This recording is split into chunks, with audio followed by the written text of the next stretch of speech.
उमर अता बंदियाल के मुमकिना समधी लेफ्ट corps commander Lahore lieutenant general Salman Fayaz Ghani को बरतरफ कर दिया गया। उनके खिलाफ कोर्ट मार्शल शुरू कर दिया गया।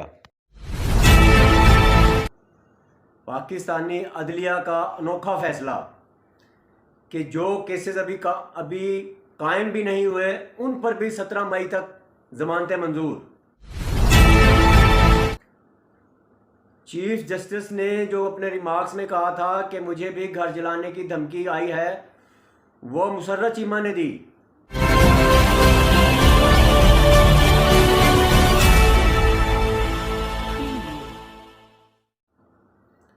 अस्सलाम वालेकुम नाजरीन, मैं हूं मिर्ज़ा हनीफ बेग। आप देखें मेरा यूट्यूब चैनल pakistannews.tv। नाजरीन, आज हम आपसे बहुत सी ऐसी ख़बरें करने वाले हैं जो अभी तक किसी ने आप तक नहीं पहुंचाई। बहरहाल जो कुछ हुआ पिछले 3 दिनों में आप सब पाकिस्तानियों ने उसे देख लिया और सब लोग हैरान परेशान हैं कि ऐसा किस तरह हो गया कि जिससे कई जंगें हमने लड़ी, इंडिया जो काम नहीं कर सका वो पाकिस्तानी अवाम ने डंडों के साथ कर दिया। और इंडिया में इसके बड़े शाबशे वावेले अब जनाब हो रहे हैं कि देखो पाकिस्तानी फ़ौज तो इस कदर बुज़दिल है, और इंडियन फ़ौज वैसे उसको बहादुर समझ रही थी कि कोर कमांडर हाउस जिस पे कब्ज़े का ख्वाब इंडिया साल से देख रहा है पाकिस्तान बनने के वक्त से कि हम नाश्ता लाहौर में करेंगे, उनका ख्वाब पूरा ना हो सका। लेकिन हमारे पीटीआई वर्कर्स ने वो ख्वाब पूरा कर दिया और पाकिस्तान की सोवरेनिटी की अलामत जिना हाउस, जिसको खुद कायद आज़म जिसमें रहा करते थे, कायद आज़म ने जहाँ पे खुद रिहाइश इख्तियार की थी, वो जिना हाउस जो कि अब कोर कमांडर लाहौर के ज़ेरे इस्तेमाल था, उसमें जाके हल्ला बोला एम आलम के उस त्यारे को जिसको इंडिया के 11 हंटर मिलकर नहीं गिरा सके, उसको ये पीटीआई के चंद लौंडे लपाड़ों ने जलाकर राख कर दिया।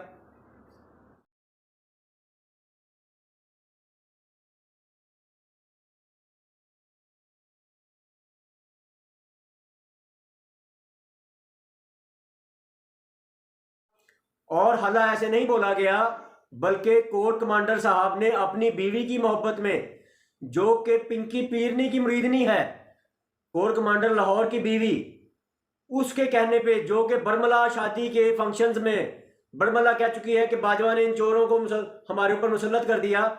हालांकि इस किस्म के ओहदेदार और उनके फैमिली मेंबर्स बड़े मोहतात होते हैं पॉलिटिकल बातचीत करते हुए, लेकिन उन्होंने तो खुल्लम खुल्ला पूरी महफिल के अंदर ये बात की और इस पर कोर कमांडर साहब ने उनकी तारीफ में हाँ मिलाई।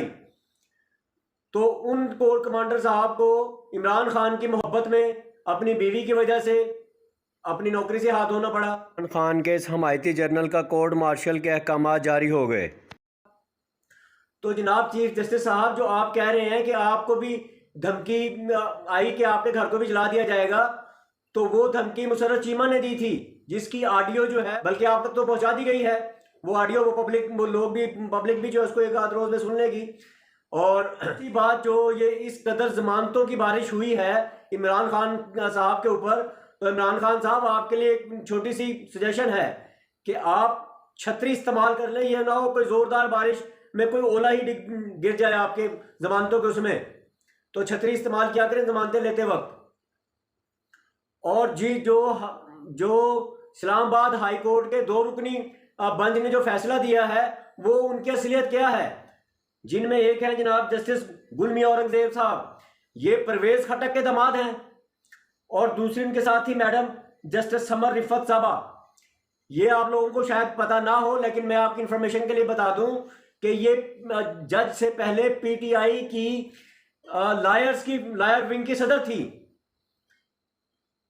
और उसके बाद इनको जब इसमें भर्ती किया गया, इनको एज अ जज जो इमरान खान दौर में वो भर्ती हुई, तो लाजमन सी बात है उन्होंने अब उसका शुक्राना तो अदा करना था। इस वजह से ये बारिशें हुई, जो कि अवाम को समझ नहीं आ रही थी कि पाकिस्तान की अदलिया में ऐसा आज तक नहीं हुआ जो इस दफ़ा हुआ। मैं और बता दूं कोर कमांडर लाहौर के बारे में कि जब जिले शाह शहीद हुआ, कत्ल हुआ, फौत हुआ, अल्लाह ताला उसको गरीक रहमत करे, वो पीटीआई के अपने ओहदेदार की गाड़ी से वो हिट हुआ और वो ओहदेदार, ये मैं आपको वीडियो में दिखा रहा हूँ, वो उसको हॉस्पिटल लेके गया और जब हॉस्पिटल ने उसको डेड डिक्लेयर कर दिया तो उस ओहदेदार ने डॉक्टर यास्मीन राशिदा को बताया।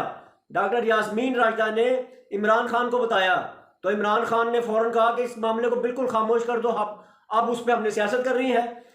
और उस पर जब सियासत की जिले शाह की लाश पर इमरान खान ने, तो उस वक्त भी कोर कमांडर हाउस के घेराव करने के लिए इन्होंने हुक्म दिया था। और उस वक्त जैसे ही ये बुलवाई जो है इंतशार पसंद अभी शेरपुर ब्रिज उतरे थे तो आगे फौज की बख्तरबंद गाड़ियां मौजूद थी उनसे निपटने के लिए, जिसको देख के वो उल्टे पांव पलट गए थे। तो जनाब इस कोर कमांडर साहब ने अगले दिन अपने सबऑर्डिनेट्स की मीटिंग कॉल कर ली थी और उनकी साजिश की थी कि तुम्हारी जरूरत कैसे हुई इनको रोकने की, ये तो हमारे अपने लोग थे, आपने इनको वेलकम कहना था। जैसे मैं आपको दिखा रहा हूं कि इस बार इसका अपना गार्ड दरवाजा खोल कर उनको वेलकम कर रहा है और वो मौजूद है वहां पर। और इस कदर बेबस कोर कमांडर लाहौर, इस कदर बेबस चंद लोगों के आगे। और ये तो खुदा का शुक्र है कि इसको बरतरफ कर दिया गया, वरना मशरकी सरहद की कमांड इसी के पास थी। तो कल को अगर इंडिया जो है वो धावा बोलता तो ये तो उनको भी जनाब इसी तरह चाय पेश कर रहा होता। इस कदर बुज़दिल तरीन कोर कमांडर हमने पाकिस्तान की तारीख में नहीं देखा।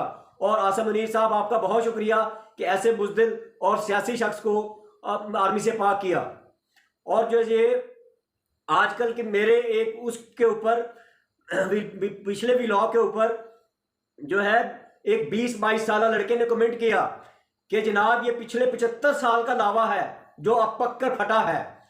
वो खुद 20-22 साल का है, उसे क्या पता कि पिछले 75 साल का लावा कैसे पका और पका या नहीं पका या अभी कच्चा है। तो ये लावा उस वक्त तक नहीं पका था जब इमरान खान के दौर में, जिसमें जस्टिस शौकत अजीज सिद्दीकी मीडिया पे आके कह चुका है कि हमें ISI जो है वो डरा धमका के फैसले लेती है।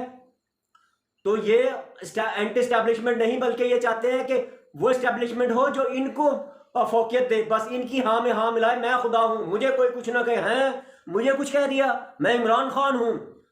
तो वो उस वक्त 75 साल का लावा नहीं पका हुआ था, ये 75 साल का लावा सिर्फ अभी 1 साल में पका है जब इस्टेब्लिशमेंट ने इसकी इमरान खान की बात मानने से इनकार किया और वो न्यूट्रल हुए, तो तब ये लावा पका है और तब ये लावा नजर आ रहा है। उससे पहले ये लावा भी कहीं कहीं नहीं पका हुआ था और बिल्कुल ठंडा होकर बैठा हुआ था और उस वक्त खुशियों के शादियाने बजाए जा रहे थे। जिस वक्त सैफ हाउस में MNAs को पकड़ पकड़ के जाया जा रहा था, उस वक्त जो है वो इस्टेब्लिशमेंट बिल्कुल सही कर रही थी। उस वक्त जो है वो बिल्कुल इस्टेब्लिशमेंट का किरदार कुछ भी नहीं था। और अभी ये देखें कि वो शख्स हाई कोर्ट के, इस्लामाबाद हाई कोर्ट के अंदर बैठकर इंटरनेशनल मीडिया को के सामने, इंटरनेशनल मीडिया के सामने chief of army staff Syed Asim Munir को धमकी दे रहा है कि मेरा सिर्फ इस एक शख्स से सिर्फ जो है प्रॉब्लम है, मुझे बाकी फौज से कोई प्रॉब्लम नहीं है, सिर्फ उससे एक शख्स से प्रॉब्लम है। ये क्या है। और थोड़ी देर के बाद ही जब ARY से बातचीत होती है तो फिर कहता है कि मुझे फौज से मैंने तो जनरल आसिम मुनीर के बारे में कुछ भी नहीं कहा, मैंने तो कब, और मेरी हुकूमत अगर आएगी तो मैं उनसे बहुत अच्छे ताल्लुकात रखूंगा। तो ये इस इंसान का दोगलापन है। तो आंखें खोलो, अकल के अंधों आंखें खोलो और इसके कौलो फेल को देखो, कहां पे क्या कहता है, कहां पे क्या कहता है और कहां पे और करता क्या है। बहरहाल आज के लिए इतने काफी, मिलते हैं नए व्लॉग में। बहुत शुक्रिया।